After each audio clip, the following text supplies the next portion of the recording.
ठीक है, तो टॉपिक स्टार्ट करते हैं। Conditional statement. कंडीशनल स्टेटमेंट क्या होती है, कैसे उसको यूज करते हैं हम लोग। आई होप कि जितने लास्ट में आप लोगों को लेक्चर्स बताए हैं, आप लोगों ने नोट्स तैयार कर लिए होंगे उसके, और जो प्रोग्राम्स मैंने बताए थे वो प्रोग्राम्स भी आप लोगों ने अपनी फाइल में लिख लिए होंगे। कुछ नोट्स मैं आज शेयर करूंगा और साथ साथ कुछ प्रोग्राम्स भी शेयर करेंगे आज ही। और जो नोट शेयर किए जाएंगे अपनी नोटबुक में नोट कर लेना, और जो प्रोग्राम्स हैं वो अपनी जो लैब फाइल है उसमें नोट कर लीजिएगा। तो स्टार्ट करते हैं। Looping state.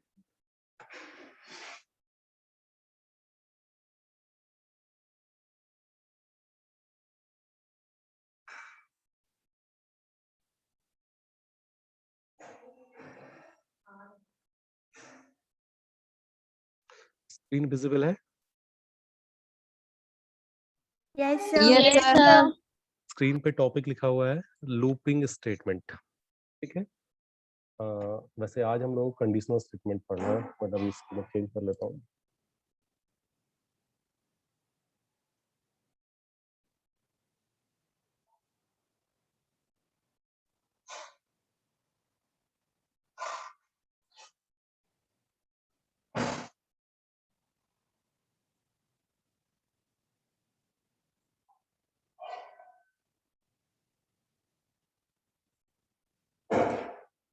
अभी विजिबल होगा।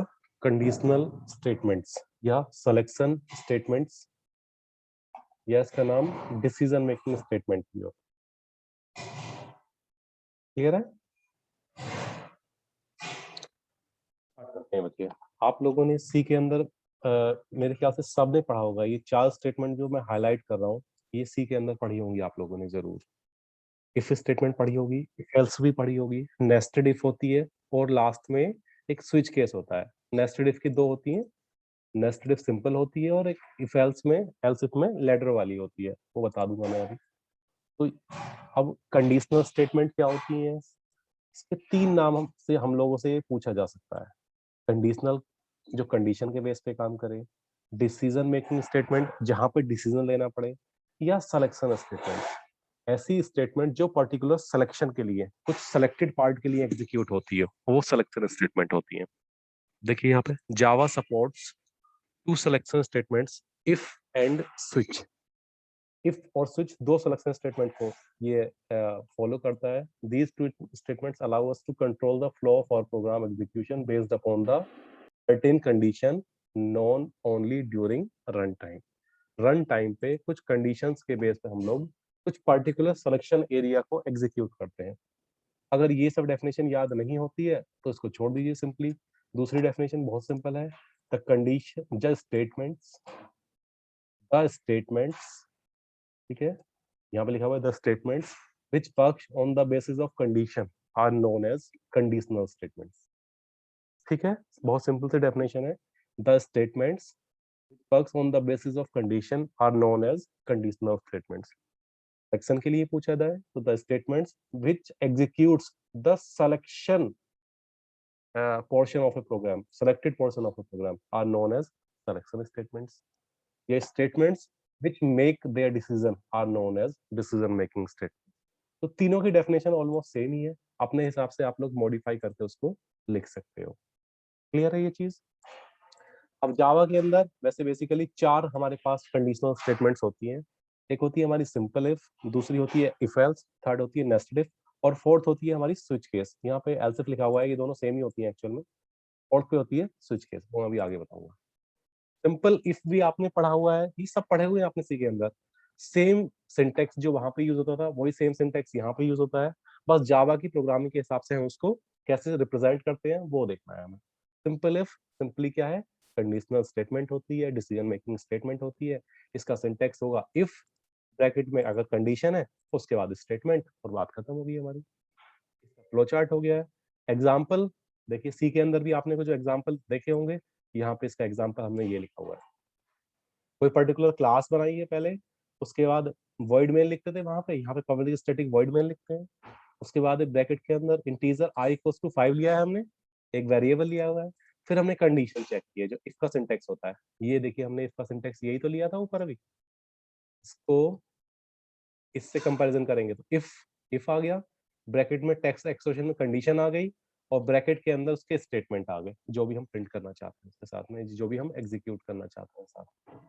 देख लीजिए, सिंपली आई की वैल्यू 5 है और हमने कंडीशन लगाई आई लेस देन 10, तो प्रिंट कर दो दिस इज इफ स्टेटमेंट।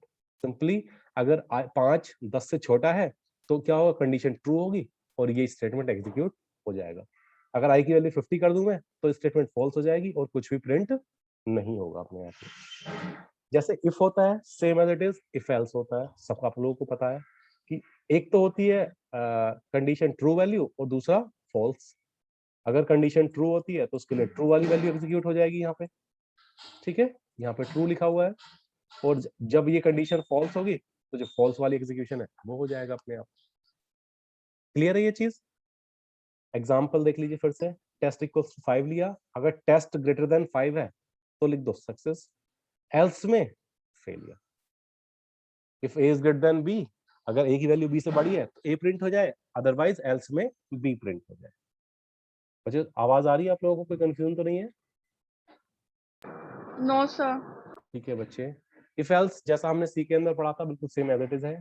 अब थर्ड आता है नेस्टेड इफ।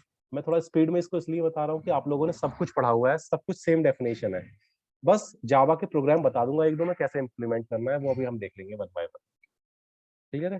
तो नेस्टेड इफ, नेस्टेड मीन्स होता है एक दूसरे से इंटरलिंक जो होते हैं, नेस्ट मीन्स होता है घोंसला, हमारा चिड़िया का घोंसला होता है, वो एक एक बिल्कुल छोटी छोटी पत्ती ला के एक दूसरे को कंबाइन करके अपना घोंसला बना लेती हैं। तो उसी तरह से नेस्टेड बोल जाते हैं, एक के अंदर दूसरी इफ को ऐड कर देना। एक इफ है हमारे पास, उसके अंदर हमने दूसरी इफ डाल दी, दूसरी इफ है, हो सकता है इसके अंदर मैं तीसरी और डाल दूं यहाँ पे, तीसरी के बाद में चौथी और यहाँ पे डाल दूं। इफ के अंदर इफ, एक इफ यहाँ से स्टार्ट हुई है इस वाले ब्रेसेस से और यहाँ पे ये एंड हो रही है। क्लियर है? यहाँ से लेके स्टार्ट हुई है और यहाँ पे एंड हो रही है। दूसरी वाली इफ यहाँ से स्टार्ट होके यहाँ पे एंड हो रही है। इफ के अंदर if within is known as nested if, जब इफ के अंदर दूसरी इफ होती है। देखिए सिंपली ये ट्रू और फॉल्स था, ट्रू के अंदर इधर चले गए, फॉल्स में इधर आ गए, लेकिन इसी के अंदर एक इफ वाली कंडीशन के अंदर ये कंडीशन डिसीजन बॉक्स होता है, हमने दूसरा और डिसीजन बॉक्स ले लिया है ये वाला। हो सकता है इसके अंदर फिर मैं तीसरा, फिर और यहाँ पे एक और बॉक्स लगा लूं, फिर उसके अंदर फोर्थ और लगा लूं मैं यहाँ पे, अपने हिसाब से डिपेंड करता है। यहाँ पे एक प्रोग्राम दिया हुआ है, ए बी और सी की वैल्यू है अपने आप में, if a is greater than b, तो इस पर्टिकुलर इसके अंदर आ गए हम लोग यहाँ पे इफ के अंदर। उसके अंदर इफ के अंदर हमने दूसरी इफ लगा रखी है, देखो यहाँ पे ए इज ग्रेटर देन बी और साथ में ए इज ग्रेटर देन सी, तब इसकी ट्रू वैल्यू, एल्स में इसकी फॉल्स। तो ये वाला जो इफ है जो मैं हाईलाइट करने वाला हूँ अभी, ये पूरा इफ एल्स इस पूरे इफ के अंदर रखा हुआ है। If with in another if, दूसरे इफ के अंदर एक और इफ को ऐड कर देना, इफ को दूसरे इफ के अंदर ऐड कर देना, it is known as nested if. Clear है? इफ के अंदर इफ। इसी का दूसरा होता है लैडर। लैडर ऐसे होता है, लैडर बोलते हैं हम लोग सीढ़ी को, जो हमारे पास सीढ़ी होती है, सीढ़ी इस तरह से लगाते हैं हम लोग तिरछी करके दीवार पे, है ना? तो उसी का कॉन्सेप्ट यहाँ पे देखिए, ये इस तरह से होती है, अगर ये हमारी वॉल है तो ये इस तरह से हम लोग क्या करते हैं, ये तिरछा तिरछा लगा हुआ है, टेस्ट के बाद कंडीशन 2 है 3 है 4 है, इस तरह से तिरछी सीढ़ी रख देते हैं हम लोग। इफ के अंदर दूसरी इफ, फिर तीसरी इफ, फिर चौथे इफ, फिर पांचवी इफ, फिर छठी इफ, इस तरह से स्टेप बाय स्टेप ऊपर तक इस तरह से मूवमेंट होती है। इस वाले के अंदर भी कुछ ऐसा सा ही लग रहा होगा आपको, ये भी देखिए इस तरह से जा रहा है, लेकिन इधर एल्स में भी हम लोग इसके दूसरी कंडीशन लगा सकते हैं। तो ये लैडर नहीं हुई, क्योंकि ये लैडर जो होगी वो इस यहाँ से लेके यहाँ पे और यहाँ पे इस तरह से जाएगी, और इफ एल्स जो है इफ के अंदर दूसरी इफ यहाँ पे भी आ सकता है। कॉन्सेप्ट क्लियर हो गया? इफ एल्स, नेस्टेड इफ और लैडर के अंदर। ठीक है? If a is greater than b, तो अब यहाँ पे देखिए नीचे कंडीशन होगी अपने आप में, कोई वेरिएबल लिया हुआ है, इसके अंदर इफ में हमने लिया, एल्स के बाद फिर दूसरा इफ लगा दिया, फिर इसके एल्स में गए फिर दूसरा इफ लगा दिया, फिर उसके एल्स में गए फिर तीसरा इफ लगा दिया, फिर उसके एल्स में गए फिर चौथा इफ लगा दिया हमने। ऐसी एल्स के साथ इफ यूज कर रहे हैं, तो ये एल्स इफ वाला हो गया, और ये जो हमने ऊपर पढ़ा था वो इफ के अंदर इफ हो गया। दोनों में डिफरेंस क्लियर हो गया होगा मेरे ख्याल से। वो एल्स इफ वाला है, ये इफ विद इन इफ है। इफ के अंदर इफ है तो वो नेस्टेड इफ हो गया, और इफ के साथ एल्स इफ वाला इफ है, एल्स इफ, तो ये लैडर वाला हो गया। हालांकि दोनों सेम ही होते हैं, कोई डिफरेंस ज्यादा नहीं होता है, ये दोनों ही नेस्टेड इफ होते हैं, लेकिन स्पेशली अगर लैडर के लिए पूछा जाएगा तो आप इसको एक्सप्लेन करोगे, और नेस्टेड इफ बोला जाएगा तो आप दोनों में से किसी को भी एक्सप्लेन कर सकते हो। नेस्टेड इफ में बेसिकली ऊपर वाला ही एक्सप्लेन किया जाता है। इसमें कोई कंफ्यूजन है अभी तक? किसी बच्चे को कोई कंफ्यूजन है? No sir. ठीक है बच्चे। No sir. ओके बच्चे, थैंक यू। देन फोर्थ जो हमारा स्टेटमेंट आता है that is switch case. Switch statement, switch case क्यों हमने यूज किया और क्यों ये यूज करने की हमें नीड हुई। बहुत बार हमसे स्विच केस और नेस्टेड इफ के बीच में डिफरेंस पूछा जाता है, ठीक है। स्विच केस और नेस्टेड इफ दोनों अपने आप में मल्टीपल कंडीशन चेक होते हैं। मल्टीपल कंडीशन चेक करने के लिए आप देखिए यहाँ पे मैंने अभी दिखाया था, एक कंडीशन, दो कंडीशन, तीन कंडीशन, चार कंडीशन, कम से कम 4-5 कंडीशन होंगी तभी तो हमने इसका यूज किया था। मल्टीपल कंडीशनल स्टेटमेंट होता है। सेम हमारा स्विच भी होता है। बच्चे मेरा अनस्टेबल दिखा रहा है नेटवर्क, आप लोगों को आवाज तो आ रही है ना? यस सर, वॉइस आ रही है। ठीक है यस सर। ठीक है, थैंक यू। तो स्विच भी अपने आप में एक नेस्टेड इफ जैसा ही मल्टीपल कंडीशनल स्टेटमेंट होता है। देखिए switch statement is used instead of nested if. Nested if की जगह यूज करते हैं, नेस्टेड इफ एल्स की जगह यूज करते हैं इसको हम लोग। मल्टीपल कंडीशनल स्टेटमेंट होती है, ठीक है। It is a multiple branch decision statement. A switch statement tests a variable with list of values for equivalence. एक से ज्यादा जब बहुत सारी कंडीशंस होती हैं, मल्टीपल ब्रांचेस होती है, मल्टीपल कंडीशंस होती है, तो वहां पे स्विच को यूज करते हैं हम। अब स्विच नेस्टेड इफ जैसा है तो इसके अंदर कुछ ना कुछ फायदा होगा जो हम इसको यूज करते हैं। क्या इसके अंदर फायदा होता है मैं ये दिखाता हूँ। इस पर्टिकुलर डायग्राम से शायद ये चीज क्लियर हो जाएगी हमें। आप लोगों को ध्यान होगा अभी ऊपर वाला डायग्राम हमने देखा था, लैडर वाला, ये नेस्टेड इफ वाला। उसके अंदर अगर ध्यान हो आप लोगों को, अगर किसी जगह हमसे 5 कंडीशन पूछी जाती है या 50 कंडीशन पूछी जाती है, तो 50वीं कंडीशन पे या लास्ट वाली कंडीशन पे कब पहुंचेगा हमारा जो प्रोग्राम है? जब स्टार्टिंग की 4 कंडीशन गलत होंगी या स्टार्टिंग की 49 कंडीशन जब गलत होंगी, तब जाके 50वीं कंडीशन पे पहुंचेगा वो। क्लियर है ये चीज? जबकि स्विच केस में क्या होता है, अगर हमारी वैल्यू 50वीं है, हम 50th केस पे, 50वें केस पे जाना चाहते हैं, तो सीधे यहाँ से स्विच से हम सीधे 50वां जो केस होगा हमारा, यहाँ पे सीधे उसी पे चले जाएंगे। हमें बाकी 49 केस को स्टडी करने की नीड नहीं है। ना टाइम कंज्यूम होगा, ना हमारा मेमोरी स्पेस कंज्यूम होगा, सीधे सीधे हम 50वीं कंडीशन पे पहुंच। तो मल्टीपल कंडीशनल स्टेटमेंट वो होता था, मल्टीपल कंडीशनल स्टेटमेंट ही ये होता है। इसका कुछ फायदा ये है कि ये डायरेक्टली उस पर्टिकुलर केस पे ही पहुंच जाता है। जैसे मान लीजिए वीक के डेज मुझे प्रिंट करने हैं, अगर 1 मैंने बोला तो मंडे प्रिंट हो जाएगा, 2 मैंने सर आपकी वॉइस कट हो रही है। एक्चुअली बच्चे आज थोड़ा वेदर ऐसे ही है ना, तो इंटरनेट प्रॉब्लम है। आई होप थोड़ी देर में सही हो जाना चाहिए। एक बार मैं फिर से अनस्टेबल करके स्टेबल करता हूँ उसको।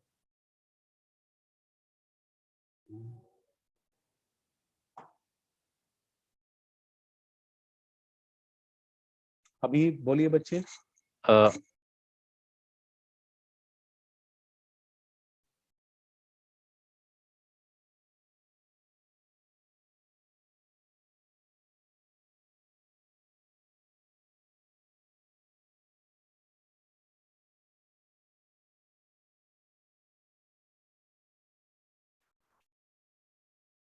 अभी आ रही है बच्चे आप लोगों को आवाज? Yes sir. Yes sir. ठीक है, पहले से ठीक है अभी? Yes sir. यस तो सर। देखिए स्विच केस और नेस्टेड इफ के अंदर डिफरेंस ये होता है कि अगर हमारे पास 50 केस थे और मुझे 40वें या 50वें केस पे जाना है, तो स्विच केस के अंदर हम डायरेक्टली 40वां या 50वां जो भी केस होगा उस पे जा सकते हैं। लेकिन अगर हम नेस्टेड इफ यूज कर रहे हैं, तो पहले अगर मुझे 40वें केस पे जाना है, तो उससे पहले 39 केसों को मुझे स्टडी करना पड़ेगा पूरा का पूरा, उसके बाद जाके हम 40वें केस पे पहुंचे। तो ये डिफरेंस होता है नेस्टेड इफ और स्विच केस के बीच। यहाँ पे एग्जाम्पल लिखा हुआ है, स्विच अगर हमने आई वैल्यू वहां पे दी है, अगर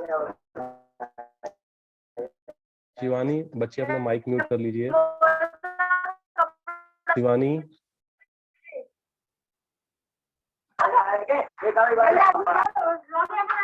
शिवानी, बनाना होता है यार सर वो कैसे चलना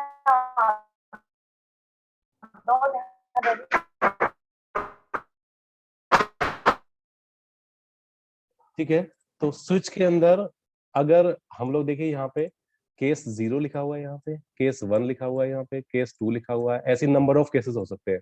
तो अगर आई की वैल्यू 0 होगी तो सीधे ये वाला केस एग्जीक्यूट होगा। आई की वैल्यू 1 है तो इस पे नहीं जाएगा, सीधे स्विच करेगा सीधे 1 के ऊपर और ये वाला केस एग्जीक्यूट होगा। आई की वैल्यू 2 है तो सीधे यहाँ से 2 पे आएगा और 2 को एग्जीक्यूट करेगा। ऐसे ही इसके अंदर 200 केसेस भी हो तो सीधे उसी को एग्जीक्यूट करेगा जिसपे वो जाएगा। क्लियर है? तो ये थे हमारे कंडीशनल स्टेटमेंट्स। अब वन बाय वन अगर आप लोग कहोगे तो मैं इसके एग्जांपल आप लोगों को दिखा देता हूँ। वैसे तो जो नोट्स के अंदर है यही इसके पर्टिकुलर एग्जांपल, आप लोग इसी को इम्प्लीमेंट कर सकते हो एज इट इज, जो नोट शेयर करूंगा। प्रोग्राम हर एक के अंदर एक एक प्रोग्राम दिया हुआ है, इसको देख लेते हैं।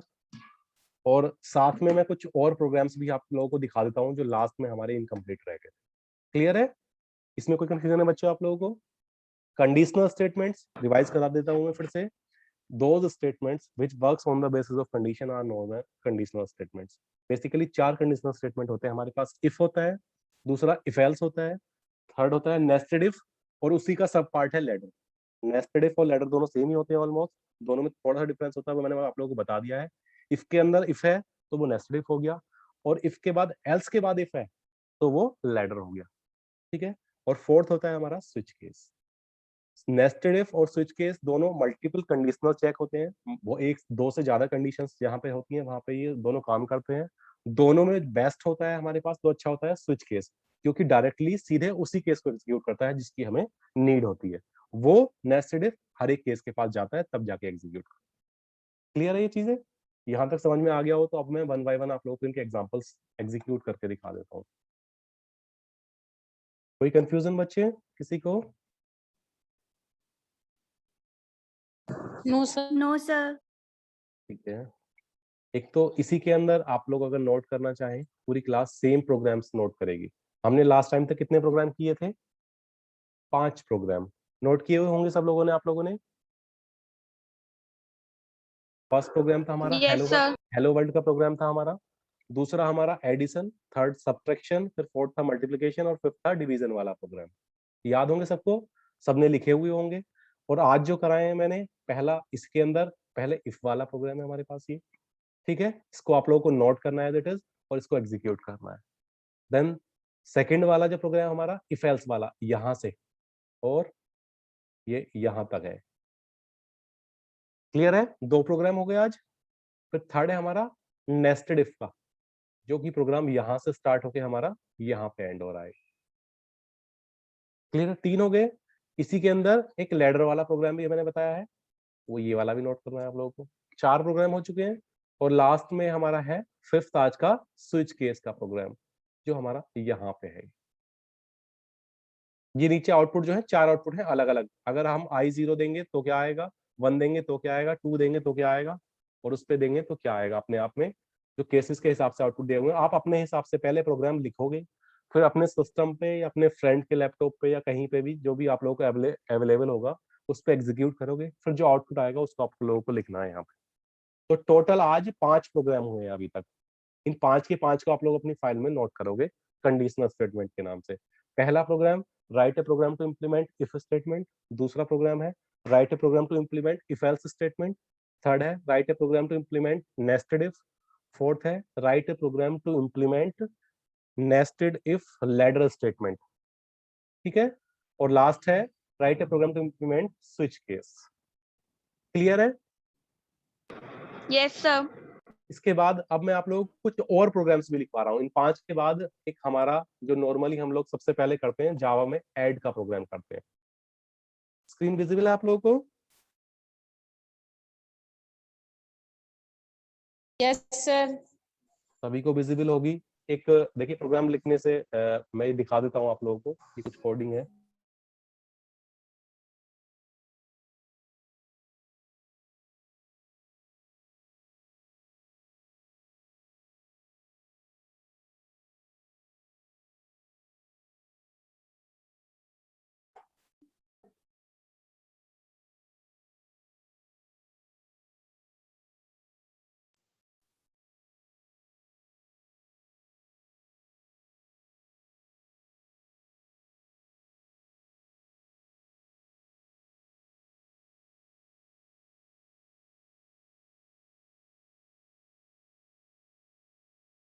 ऐड का तो हमने शायद कर लिया था लास्ट टाइम,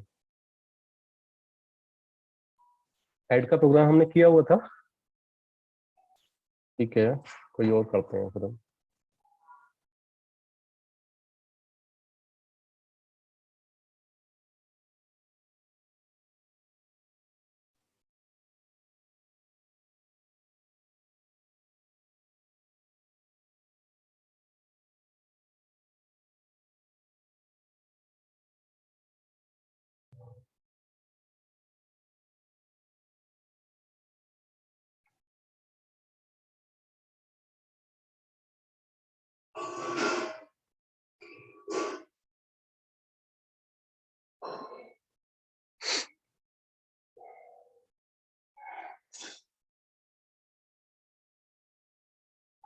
चल रही।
स्क्रीन शेयर नहीं की हुई है मैंने।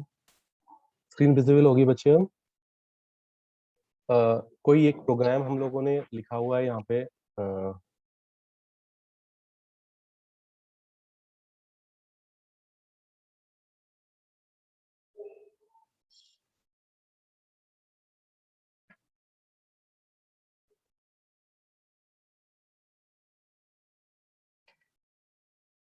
एक प्रोग्राम मैंने बनाया है स्वेप डॉट जावा के नाम से बना रहा हूँ मैं। इसके अंदर कुछ डाल देते हैं हम लोग।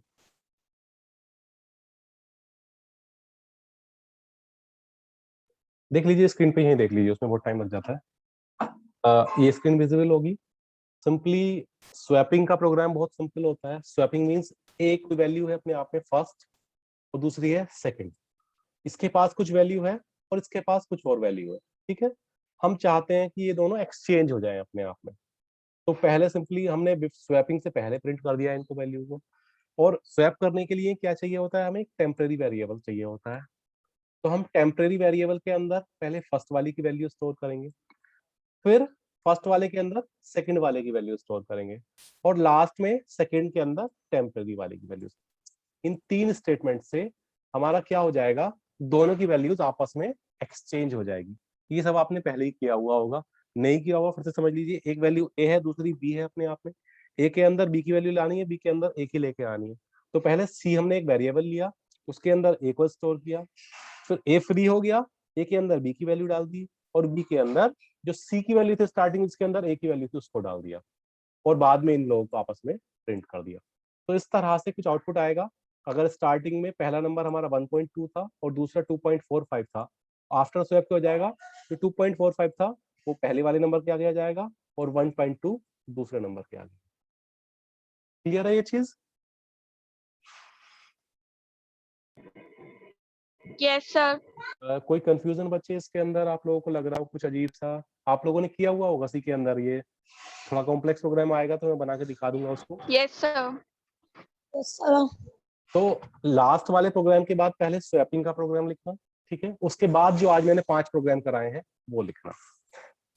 क्लियर है ये चीज?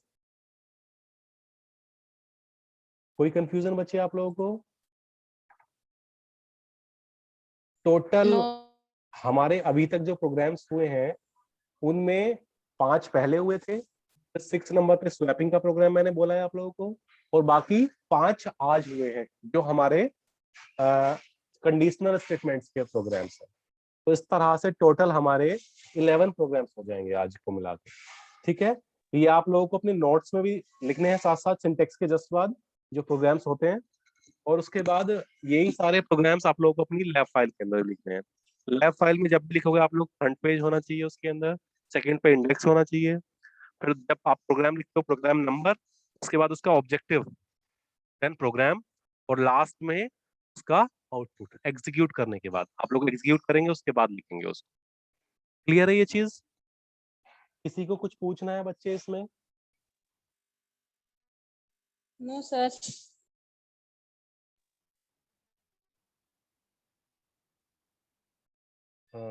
वैसे तो मैंने आप लोगों को बता दिया है आज का जो इम्पोर्टेंट टॉपिक्स है, और बच्चे लास्ट टाइम मैंने आप लोगों को बताया था वो बहुत ज्यादा इंपॉर्टेंट था। मैं फिर से बता रहा हूँ कि लास्ट लेक्चर में हमने उप्स और उसके बेसिक कॉन्सेप्ट पढ़े थे।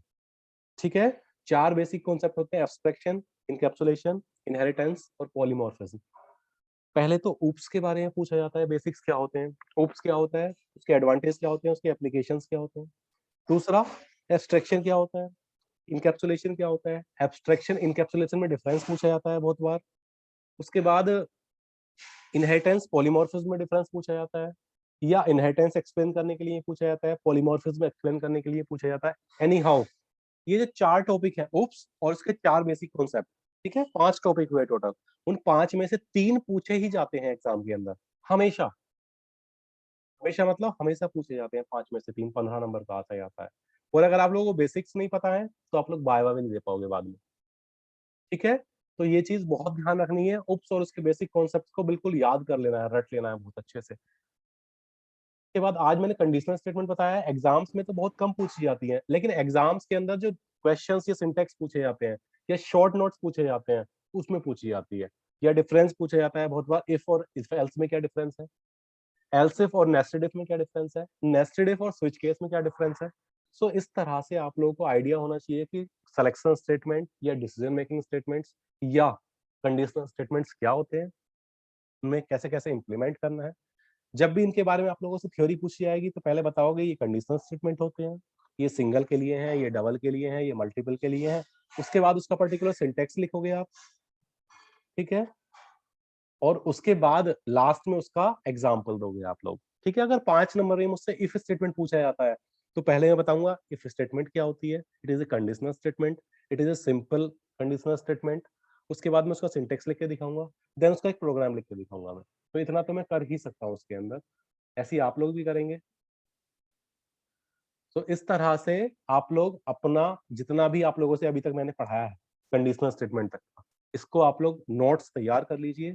ठीक है, और लैब फाइल 11 प्रोग्राम्स हो चुके हैं, वो आप लोगों को तैयार करनी है बच्चे।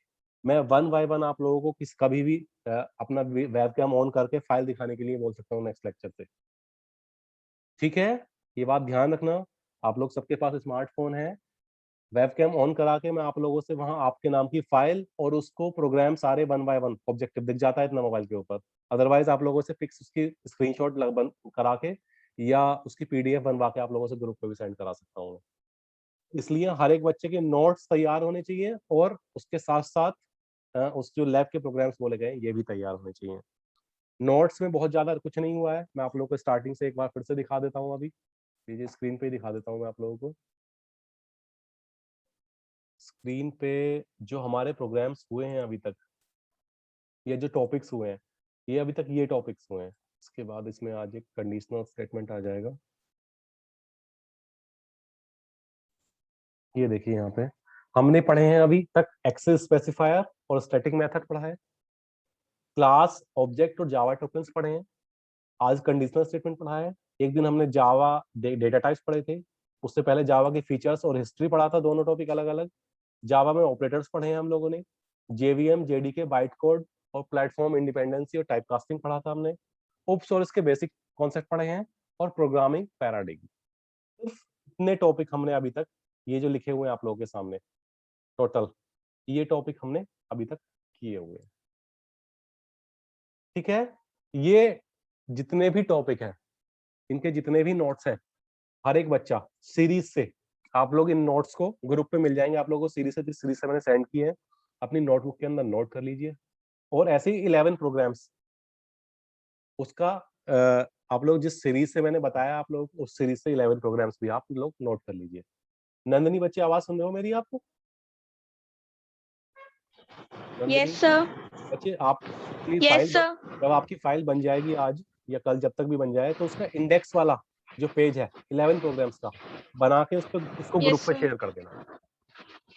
ठीक है, Okay, sir. 11 प्रोग्राम्स जैसे ही हो Yes, जाएंगे sir. उसको ग्रुप पे शेयर कर देना आप, और हर एक बच्चा उन्हीं 11 प्रोग्राम्स को उसी सीरीज में फिर आप लोग अपनी नोट उसकी लैब फाइल के अंदर नोट करेंगे।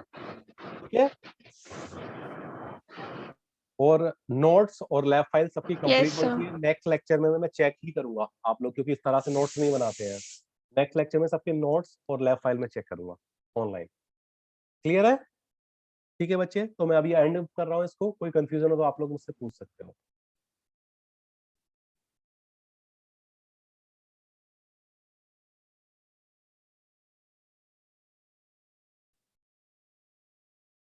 ठीक है बच्चे, फिर क्लास एंड अप कर रहा हूँ मैं। चलिए, थैंक यू। कल भी शायद लेक्चर हो सकता है आप लोगों का, मैं ग्रुप पे डाल दूंगा। Thank you, sir. ओके बच्चे, thank you. Thank you, sir. Thank you. Thank you, Thank you, sir. sir. Thank you.